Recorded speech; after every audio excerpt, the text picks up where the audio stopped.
Bentornati sul canale, oggi vi porto con me in un'avventura incredibile. Vi ricordate tutti quei video in cui ho pescato tantissimi serra? A volte li ho presi con qualsiasi esca, a volte invece con esche molto particolari e a volte soltanto sotto il diluvio universale. Beh, questo voleva dire che c'erano tanti pesci serra e più che pescarli volevo andare a vedere cosa diavolo ci fosse là sotto, perché non era normale che in pieno inverno ci potessero essere così tanti serra. Ed è proprio così, quasi per gioco, che la prima giornata utile ho preso la muta, la telecamera e mi sono immerso proprio lì dove avevo preso tutti quei pesci. Il primo impatto con l'acqua fredda di gennaio non è mai piacevole, soprattutto perché l'acqua è abbastanza torbida in questo periodo. Comunque scendo, pieno di curiosità, e piano piano mi avvicino al luogo dove li avevo pescati. Come vedete le rocce sono terribili e qui spezzare il filo è facilissimo, come vi ho fatto vedere nei video. Man mano che mi muovo comincio a vedere i serra. Non sembrano disturbati e riesco ad avvicinarmi sempre di più. Ne conto decine, centinaia, ma piano piano che avanzo ne vedo sempre e sempre di più. Purtroppo la telecamera non riesce a farvi vedere quanti realmente ce ne sono. Sono tutti pesci che sembrano della stessa taglia, qui si aggirano intorno ai 2-3 kg, c'è qualche esemplare più grande intorno ai 4 kg, ma rimane un pochino più lontano da me. Gli esemplari davvero grandi li ho visti di sfuggita vicino alle rocce, tra la forte corrente, ma appena mi sono avvicinato sono scappati. Comunque ora sono circondato da migliaia, se non più di pesci serra, che si estendono per centinaia e centinaia di metri. Vorrei tanto farveli vedere, ma purtroppo la telecamera non potrà mai sostituire l'occhio umano. Ho il desiderio di andare più a fondo, di immergermi, di fare un aspetto, ma ho paura di spaventarli. E allora decido di appostarmi in un'acqua un pochino più bassa per fare qualche ripresa con la telecamera ferma, perché oggi la corrente mi sta spostando da una parte e dall'altra. Eccomi qua, acquattato tra due rocce e finalmente non in balia della corrente. Ora riesco a fare qualche ripresa più decente, ma la cosa incredibile è che i pesci si avvicinano addirittura incuriositi. Per loro non sono un pericolo, sono soltanto un oggetto da guardare per qualche secondo. A volte qualche mio piccolo scatto li fa innervosire, ma nulla più di questo. Mentre li osservo penso che in realtà il comportamento di questi pesci è parecchio strano. Non sono sicuramente in caccia, non sono spaventati dall'uomo, ma cosa stanno facendo lì? Probabilmente si stanno preparando alla riproduzione, ma in questo periodo è davvero strana come cosa. Comunque sono tutti individui più o meno dello stesso peso, cerco di trovarne qualcuno un po' più grande e forse lo scorgo sul fondo. È evidente che i pesci più grandi probabilmente l'uomo l'hanno già incontrato, mentre quelli più piccolini è probabile che non l'abbiano mai visto.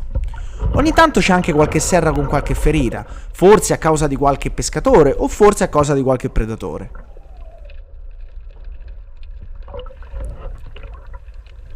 Ma chissà quanti danni fanno tutti questi pesci serra.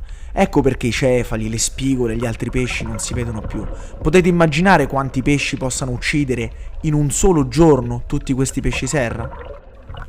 Mentre osservo affascinato questa massa di pesci, a un certo punto cominciano a muoversi, spostandosi in una direzione. Sono talmente tanti che li guardo per alcuni minuti e non finiscono mai. Probabilmente sono sparsi per tutta la costa. Chissà perché si stanno muovendo, non sembrano particolarmente spaventati, né tantomeno sembrano avere una particolare direzione. Ne è appena passato uno con la coda mozza, che strano. Mentre li osservo sembrano quasi un banco d'alici, in realtà questi sono dei predatori micidiali. Chissà dove stanno andando, chissà perché si muovono tutti insieme, come se fossero guidati da qualcuno o da qualcosa. Ogni tanto ce n'è uno che si ferma per tornare indietro, darmi un'occhiata e poi ritornare col banco. A un certo punto si abbassano e cominciano a nuotare più velocemente. Probabilmente qualcosa li ha spaventati. Ma cosa?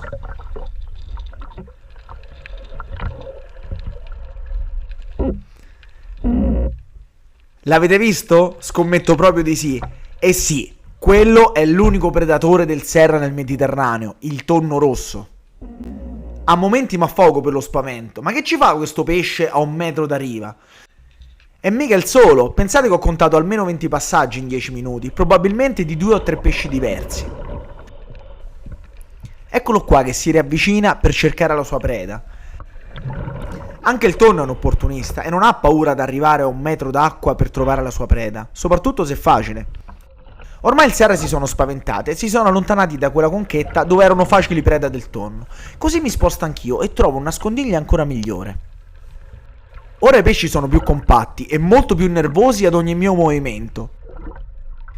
Mi sa che qualcuno è caduto dal trono, eh?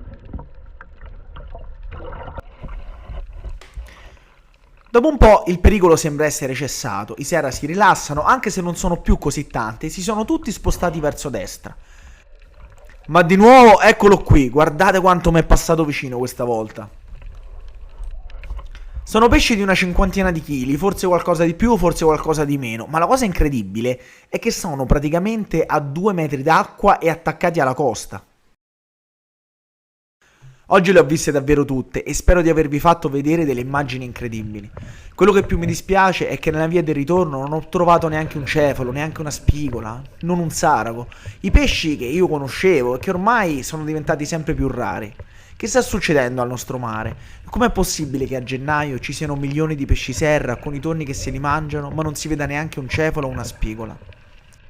Il mare sta cambiando, non possiamo negarlo. Probabilmente non vedrò mai più il mare che ho conosciuto da bambino.